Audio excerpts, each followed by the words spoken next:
Já pararam para pensar que a verdade científica pode depender muito da lente que a gente usa para olhar o mundo? Pois é, hoje vamos mergulhar fundo exatamente nisso, nos diferentes paradigmas, ou seja, nas diferentes formas de enxergar que moldam como a ciência funciona e como o conhecimento é construído. A gente aprende desde cedo que existe o método científico, né? Aquele caminho único para a verdade. Mas, na prática, a realidade é um pouquinho mais complexa. Será que só existe uma forma de descobrir como o mundo funciona de verdade? A real é que não existe um caminho só. Pensa na ciência como uma caixa de ferramentas, cheia de lentes diferentes. Cada lente e cada paradigma nos ajuda a focar num aspecto específico da realidade, revelando uma peça diferente desse quebra-cabeça gigante que a gente tenta montar. Então vamos nessa jornada. A gente vai explorar 3 lentes principais: a busca por fatos objetivos, o foco no significado subjetivo das coisas e a visão do todo interconectado. E no final, a gente vai entender por que saber escolher a lente certa faz toda a diferença. A nossa primeira lente é aquela que, olha, a maioria de nós conhece bem da escola: o positivismo. Ele é, basicamente, o alicerce do pensamento científico mais clássico. A lógica do positivismo é bem direta. Se não dá para medir, observar e provar com números ou lógica, então não é conhecimento de verdade. É uma busca incansável pela certeza, pelos fatos puros, aquilo que é inquestionável. Olhando aqui os detalhes, a ideia central fica bem clara. O positivismo parte do princípio de que o mundo existe lá fora, objetivo, e o cientista é um observador neutro, que não interfere em nada. O grande objetivo? Encontrar leis universais, tipo a lei da gravidade, sabe? E para isso, se usam amostras enormes para garantir que o resultado vale para todo mundo.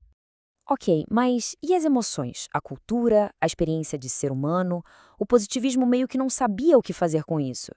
E é dessa lacuna que nasce uma lente totalmente nova, o paradigma fenomenológico. E aqui, gente, é o ponto da virada. Para o positivismo, uma casa é um amontoado de tijolo e cimento, dados mensuráveis.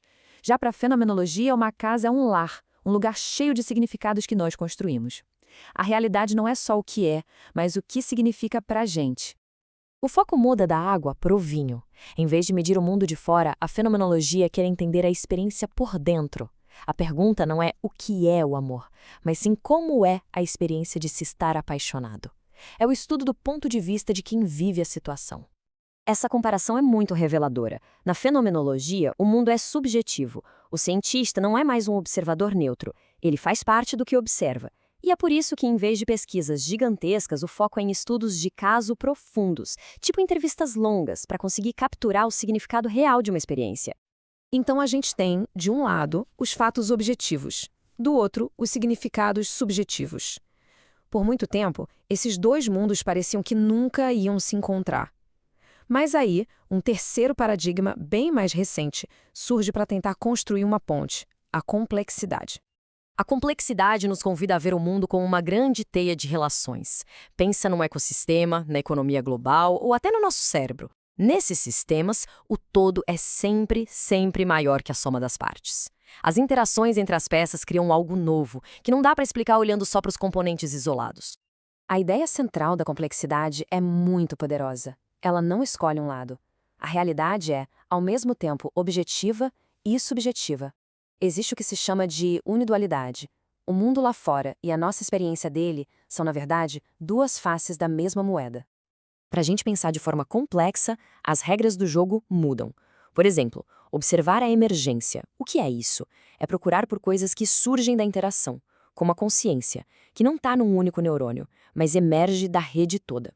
E manter a reflexividade é o cientista entender que só de ele estar ali observando, ele já está alterando a realidade. Tudo bem, a gente viu 3 jeitos bem diferentes de enxergar o mundo. Mas, na prática, por que isso importa?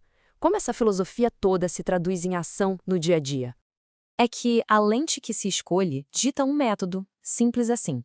Para medir e prever, como no positivismo, o caminho é fixo, com grandes pesquisas. Para entender e interpretar, como na fenomenologia, o método é mais flexível, com estudos de caso. E na complexidade, o método vira um caminho estratégico, que vai se adaptando conforme o problema. Depois de tudo isso, a pergunta de $1 milhão é: tá, mas afinal, qual desses paradigmas está certo? Qual é a lente que a gente deveria usar sempre? A resposta pode ser um pouco frustrante para alguns, porque, na verdade, essa não é a pergunta mais útil que a gente pode fazer. E aqui está o pulo do gato.